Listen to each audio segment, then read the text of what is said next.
Let me tell you something, boys. You think camping's just about tents, marshmallows, and chasing each other with flaming sticks. And sure, those are the highlights now. But the reason we're here, sitting under these stars tonight, goes all the way back to a weekend I barely survived, and I mean that literally. It was the summer before I proposed. I had this genius idea. I wanted to do something romantic for your mother, something different from the usual dinner and a movie routine. I thought, hey, a weekend camping in the woods, just the two of us, away from cell service, traffic, and reality, that'll impress her. Romantic, rugged, the kind of thing that says, this guy could wrestle a bear and cook you breakfast after. Problem was, I'd never been camping without electricity before. I had a general idea of how it worked.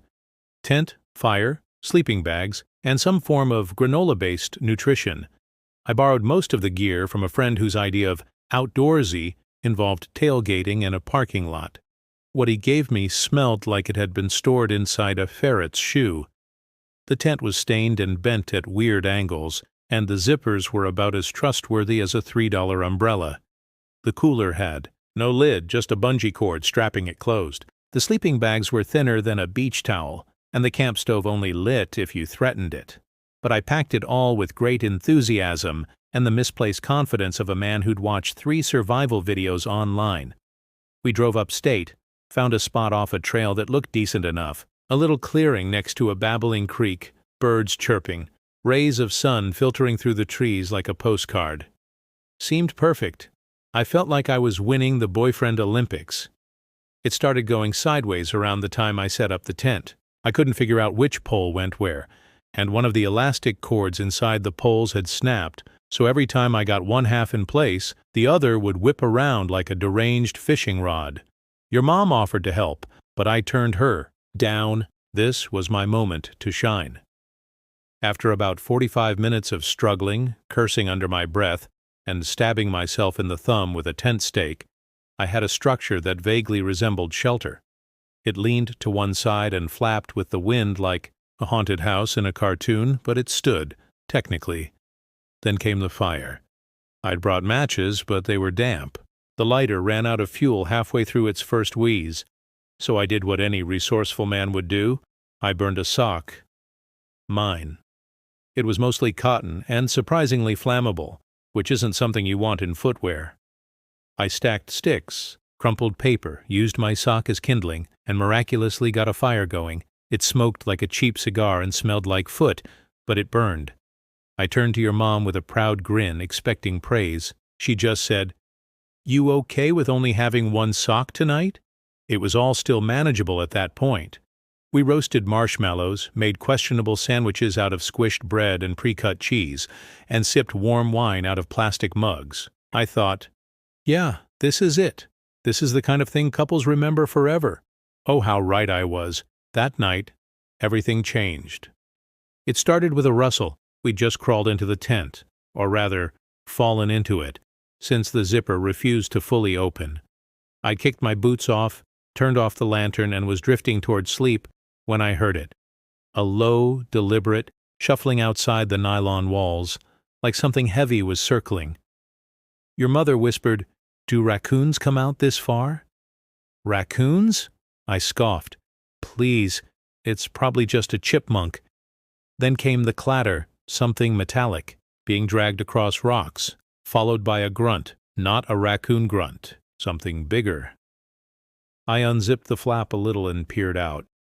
There, standing under the moonlight with the confidence of a mafia boss, was the largest raccoon I've ever seen. He had our entire bag of trail mix in his mouth and was backing away, slowly, as if daring me to try something. I did. I threw a sandal. It hit the dirt 5 feet short and bounced harmlessly toward the creek. The raccoon didn't even flinch.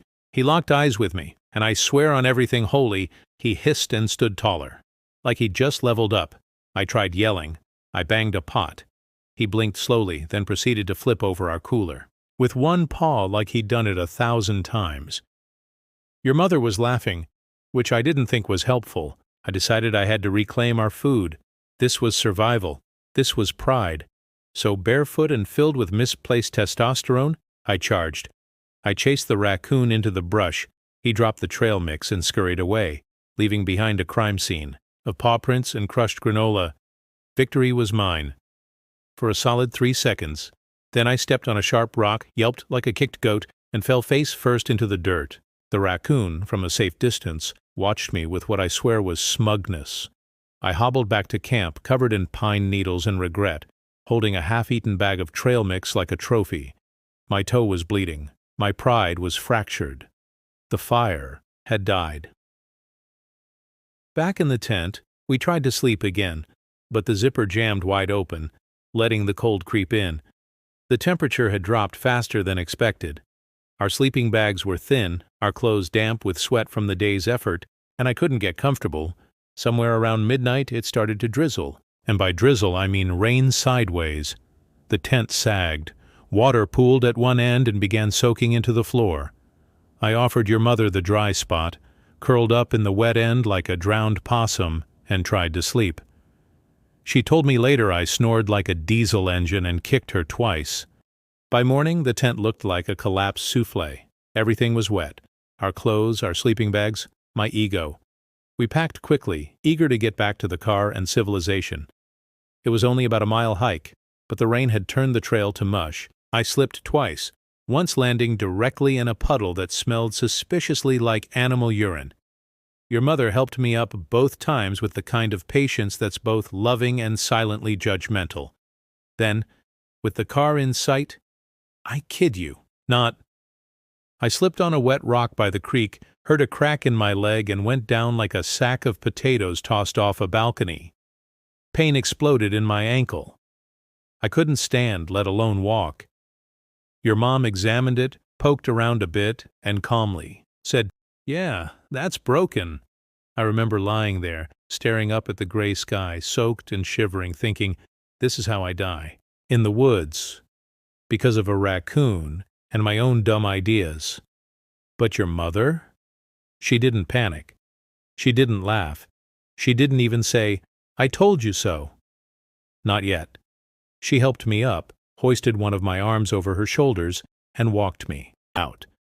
I'm not a small man, and she's not exactly a lumberjack, but she managed, half a mile in the mud, uphill in spots, with me muttering apologies and clutching her for dear life. She carried me like a soldier dragging a wounded comrade off a battlefield. We got to the car, drove to the nearest ER, which, by the way, was also the nearest gas station, bait shop, and liquor store all in one. I spent the afternoon getting X-rays and trying not to cry in front of the nurse. I left with a bright blue cast and a bruised sense of masculinity. When I think about that weekend now, I laugh. Not because it was fun. It wasn't. It was awful. Wet, painful, humiliating, and full of mistakes. But it was also the moment I realized something important. If your mom could put up with all of that, the broken gear, the sock fire, the raccoon fight, and dragging my sorry carcass through the woods, and still hold my hand afterward, that's the person you hold on to. So, a few months later, I took her back out to that same trail. Better gear this time. A working tent, proper food storage, and no raccoons in sight. We set up camp near the creek, just far enough away from the rock I broke myself on, and I proposed under a full moon with her favorite snacks and 2 socks on my feet. She said yes. Of course, the next morning, a squirrel ran off with one of our spoons, but by then we'd learned to laugh. So boys, whenever life throws raccoons at you, metaphorical or otherwise, remember this story, and maybe don't light your socks on fire. Also, always pack extra batteries, and never, under any circumstances, underestimate a raccoon.